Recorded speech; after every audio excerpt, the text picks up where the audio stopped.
habeenkii arooska ayay ahayd habeenkii ugu murugada badneed ee soo marta nolosheeda kadib markii ay guursatay nin Mareykan ka yimid oo markii dambe ay ka shalaysay inay guursatay isla markaana ay lacag badan darteed ku raacday gabadhii habeenkii arooska loo dhigay ee lagu wacay fanaaniinta isla markaana lagu baxshay qarashka aadka u faraha badan isla markaana ugu dambeyn markii sariirta la geeyay qaracan darteed wadnuhu u dilaacay qiso argagax iyo la yaab leh gabar guursatay nin Mareykan ka yimid isla markaana hantiila ah oo lacagtii adduunka haysta maalin ay iska barteen barta Facebook si wanaagsan ayuu gabadha u wanaajiyay lacago badan ayuu u soo diray iyadoo uu Afrika gaar ahaan magaalada Muqdisho joogta waa uu wanaajiyay gabadhuna aad ay u jeclaatay ninkan waxa uu ahay nin oday ah isla markaana lacag badan oo aad u fara badan haysta gabadhana Mareykanka inuu joogo ayuu isla markii u sheegay lacag badan ayuuna ku soo hirqiyay ayaduna waa ay ka accept garayday waa ay ka aqbashay wax kasta uu odagaasi ku dhahayay waxa uuna u sheegay inuu u imaan doono Soomaaliya isla markaana uu doonayo inuu ciideeda ka doono isla markaana la siiyo oo u dhigo arooskii ugu weynaay isla markaana farxadii adduunka uu abuuro gabadha balse wax lala qaracmay ayaa ugu dambeyntii dhacay adduunkii oo dhan waa uu ka yaabay oo magaalada Muqdisho ayaa dhinac ka galgalatay kadib markii qisadani ay ka dhacday haddaba gabadhan ninkii odaga ahay waa ay aqbashay lacagihii uu siinayna waa ay ka qaadatay kadibna waxa ay ku tiri aniga adigu waan isguursanaynaa Mareykanka ayuu ka soo tagay waxa uu u yimid Afrika intii uusan Mareykanka ka imaan ka hor ayuuna la hadlay waalidkeeda kadibna waxa ay u sheegeen inay siinayaan gabadhooda nasabiyadiisa iyo wax walba iyo qabiilkiisa ayuu u sheegay familkii kadibna waa ay aqbaleen oo gabadhooda inay siiyaan ay go'aan ku gaareen kadibna gabadhii maadaaba ay tiri ninkan aniga ayaa raba wax shaki ah familkii kama uusan gelin gabadhiina sidaas ayay ninka ku keensatay haddaba Mareykankii ayuu ka yimid habeenkii ayaana laga soo qaaday aeroboortka gudaha magaalada Muqdisho ayuuna soo galay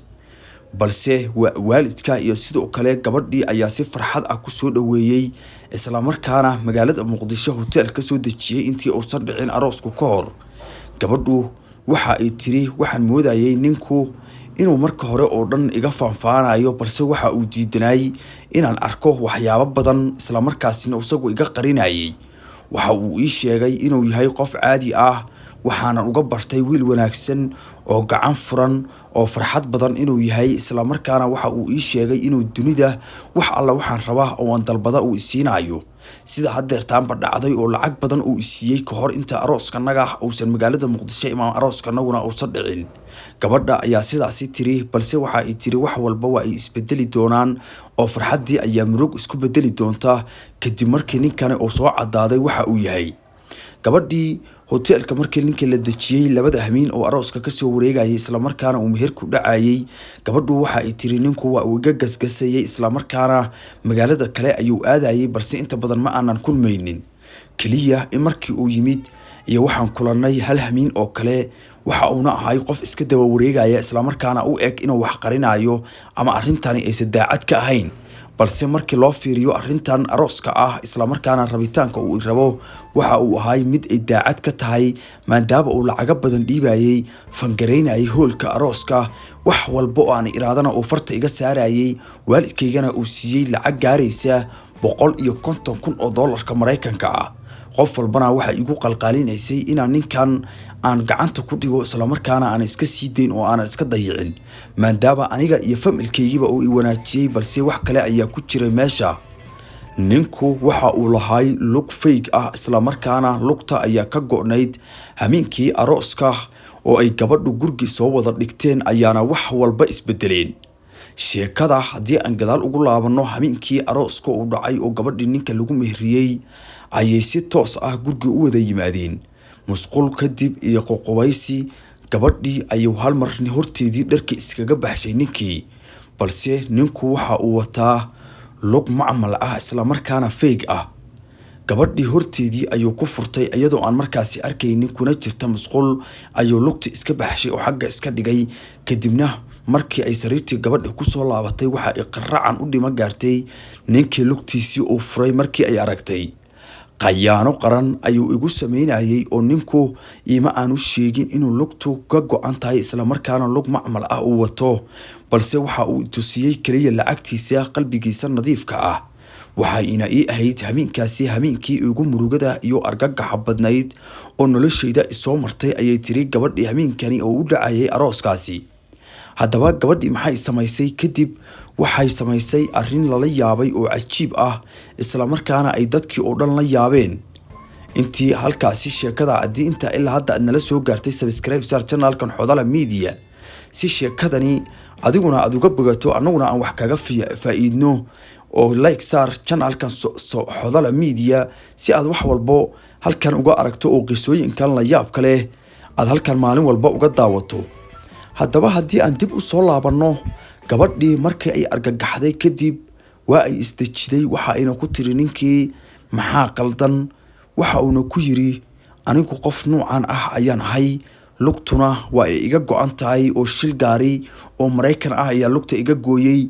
aniguna waxaan ahay qofka caadiga ah ee taqaanay ee qalbiga wanaagsanay ee jaceylka ku muujinayay balse lugta iguma taalo gabadhii ayaa hal mar ka booday albaabka isla markaana waxa ay ka jabtay ayaduna boodada sidaasi ayaana qasaaradii adduunka gabadhii habeenkii arooska murugadii adduunka ay iskugu bedeshay farxadeedii arooska dadkii ayaa isku soo baxay ninkii ayaa maagay gabadha laba tilaabo ka dabaqaad oo xaaladda u deji kadib markii ay booday balse gabadhu sidaasi ayaa qasaaradu u soo gaartay calafkii ka waday nin asagaaga ah isla markaana aad isla jaan qaadi karteen haddii uu oday lacag la ku geeyo waxa ay noqonaysaa noloshu mid ka adkaanaysa midii aad filanaysay odayaasha gabdhaha yaryarka ah lacagta ku guursada ayaa bariyihii dambe aad u soo batay kuwaasi oo waxyaabo badan ay gabdhuhu kala kulmaan xagga raganimada ah oo ay ka waayaan iyo sidoo kale dhibaatooyin kale oo ay qarsadaan odayaashu balse markii la aqal galo ay banaanka keenaan sida hadda ninkan odaga ah oo lugta farmuyday watay lug Mareykan ah oo haddii uu ninkan ku agmaro aad isleedahay lugihiisa ayuu ku socdaa ayay gabadhaasi ku dhaaratay ayuu lugtaasi watay ayay leedahay balse anigu gabi ahaanba waxa ay noqotay lugtii noloshayda qasaariday oo anigii lug kale iga jabiday haddaba odayaashan soo badanaya ee lacagaha wata gabdhaha dhibaatada kale oo ay geystaan waxa kamid ah inay raganamadii oo dhan ka waayaan isla markaana ay yiraahdaan xaaladda nuudaji lacagtan intaan oo milyan qaado intaan oo kun oo dollar ganacsi ku samayso hana isheegin anigu shakhsiyeenta iyo waxa aad igala kulantay haddaba saaxiibayaal haddii aad waxaas ila aragtaan oo ka dhiidideen ka hor imaada qisadani waxa ay ahayd gabar fartuun liira qisa ku dhacday oo degan magaalada Muqdisho ugu dambeyntiina fashilkaasi uu ku dhacay ugu dambeynna ninkii laga furay oo banaankeeda ka martay subscribe sar Xodala Media haddii aad ku cusub tahay oo ilaa inta nala soo gaartay nala joog oo mar walba nala soco mahadsanid